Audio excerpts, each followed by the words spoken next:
안녕하세요, 변호사님. 저는 20대 중반의 한 여성입니다. 제가 다이어트를 하기 위해서 먹었던 약이 있는데요. 가격도 수십만 원에 달하는 비용이었지만 후기가 너무 좋아서 구매를 하게 되었는데요. 약을 먹기 시작한 지 일주일이 지났을 때쯤 두통과 울렁증이 동반하는 고통이 시작된 것 같아요. 감기 몸살에 급제까지 하고 응급실까지 갔었습니다. 그래서 응급실에서 혹시 약 같은 거 먹고 있냐고 물어보더라고요. 뭐 다이어트 보조제 같은 거 먹고 있다고 했더니 절대 먹지 말라고 버리라고 이야기를 들었어요. 그 이야기를 듣고 나서 먹지 않고 있었는데 이 증세가 깨끗하게 호전이 되는 게 아닙니까? 두통이나 울렁증 같은 걸 경험해 본 적도 없는데 아직도 개운하게 나은 것 같지도 않은 상태로 계속 그냥 지내고 있어요. 그런데 더 화나는 건 아직도 그 다이어트 제품의 후기가 너무 좋다고만 칭찬이 자자한 거예요. 이런 거에 대해서 그 회사를 통해 제 치료비나 혹은 피해 보상 같은 거는 전혀 받을 수가 없는 건가요? 도와주세요, 장 변호사님. 20대 여성분이 다이어트 약을 드시고 나서 부작용에 시달리고 있다, 이런 걸로 사연을 보내주셨는데요. 다이어트 약 자체가 부작용이 굉장히 심한 약으로 알려져 있어요. 이 사건의 경우 여성분은 뭐 의사한테 처방을 받으신 게 아니라서 의료소송을 하시는 건 일단 불가능해 보이고, 이 약 자체에 문제가 있다라고 문제를 삼아서 뭐 제약사를 상대로 뭐 제조물 책임을 묻는 뭐 그런 소송이 가능한 사안인데, 제약사들이 그렇게 바보가 아니거든요. 제약사들은 부작용에 대해서 보통 약 봉투 같은데 엄청 상세하게 써놔요.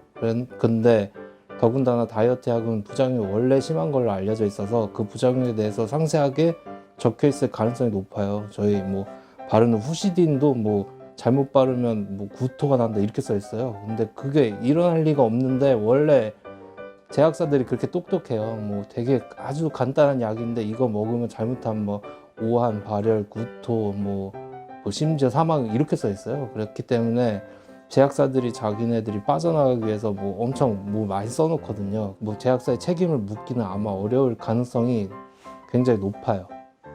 그래서 뭐 이걸 소송을 한다고 하면 쉽지 않은 길인데,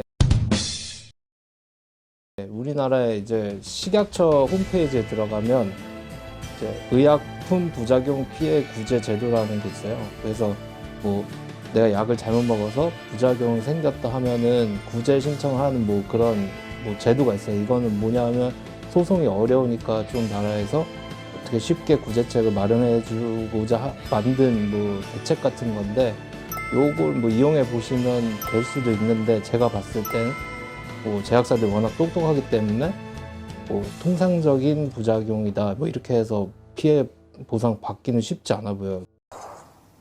감기, 몸살, 혓바늘이 돋고 구토를 하셨고 뭐 그렇다고 하시는데, 제가 아는 친구 와이프도 약간 비만이셔가지고 그 다이어트 약을 드셨다고 하는데 뭐 엄청 신경이 예민해져가지고, 얘가 뭐 평소에 뭐 9시에 들어가는데 9시에 귀가하는데 뭐 왜 8시 안 오고 9시 뭐 이런 걸 엄청 힘들었다고 그러더라고요. 막 신경 예민 이런 것도 다이어트 약의 큰 부작용이거든요. 이 약으로 살을 빼려고 한 요 마인드에 대해서 전 좀 얘기를 해주고 싶어요. 그러니까 저는 원래 통통한 사람인데,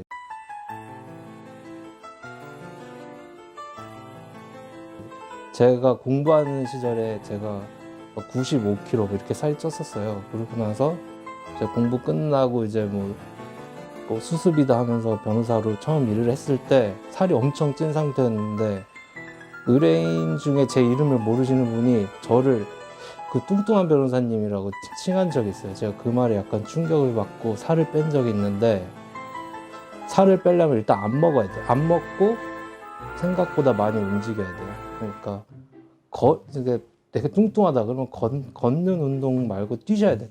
제 친구도 걸어서 안 빠진 애가 뛰니까 확 홀쭉해졌더라고요. 근데 다시 먹으니까 찌긴 찌는데, 어쨌든 안 먹는 게 중요하지, 이거 약으로 살 빼려고 하면 힘든 거예요, 원래. 좋은 후기만 가득하고 뭐 후기가 너무 좋아서 신중하게 구매를 하셨다고 하는데, 이거 보면 약간 허위 과장 광고를 한 거 아닌가 의심이 들어요. 이렇게 허위 과장 광고를 한 경우에 일종 형법상 사기죄도 될 수 있고요. 뭐 한국소비자원에 허위 과장 광고로 고발하는 것도 가능할 수 있거든요. 그래서 좀 유명한 사건이 있는데 지오 모나코라는 뭐 시계가 있었는데 이게 엄청 뭐 모나코 이름이 모나코인 거 보니까 뭐 모나코에서 만들었다 이렇게 과장을 했겠죠. 뭐 모나코에서 되게 오래된 시계로 어쩌고저쩌고 해서 뭐 되게 비싸게 뭐 잘 모르는 사람한테 비싸게 판 사건이 있었는데 이게 사기죄가 됐거든요. 지오 모나코는 처음 들어보잖아요. 뭐 롤렉스 뭐 이런 건 들어봤어도 지오 모나코가 뭐 오래된 명성 있는 시계다 이렇게 해서 팔면 사기죄가 된다. 뭐 이런 판례가 있어요. 그런 거 보면 이 사건에서도 뭐 이 다이어트 약이 먹으면 뭐 바로 살이 빠지고 부작용은 하나도 없고 몸이 너무 개운하고 뭐 이게 너무 심하게 돼 있다 하면 일정 부분 사기도 될 수 있고 최소한 이게 뭐 한국소비자원의 과장 광고로 고발하는 방법은 충분히 가능할 것 같다는 생각이 들어요. 살을 빼려면 약 드시고 빼시지 마시고 운동을 하시고 적게 드셔야 된다. 이게 첫 번째 결론이고, 두 번째는 이 약을 먹을 때 이렇게 의사로부터 처방받는 게 되게 중요해요. 의사가 전문가고 부작용에 대해서는 뭐 제약사들은 만반의 준비를 하고 있어요. 그래서 내가 사서 먹었을 때 잘못되면 그걸 가지고 제약사한테 책임 묻기는 쉽지 않으니까 의사를 찾아가세요. 의사를 찾아가서 처방을 받고 뭐 그렇게 되면 지금 같은 부작용은 좀 줄었을 수 있을 것 같고, 뭐 세 번째는 이런 허위 과장 광고가 뭐 상거래 신의 측에 어긋날 정도로 과장돼 있다 하면 이걸 뭐 경찰서에 고소하거나 소비자원에 고발을 하거나 하는 방법이 가능하다. 이 정도로 말씀드릴 수 있겠네요. 아는 변호사가 없거나 그 변호사가 무뚝뚝하면 저를 찾아주세요.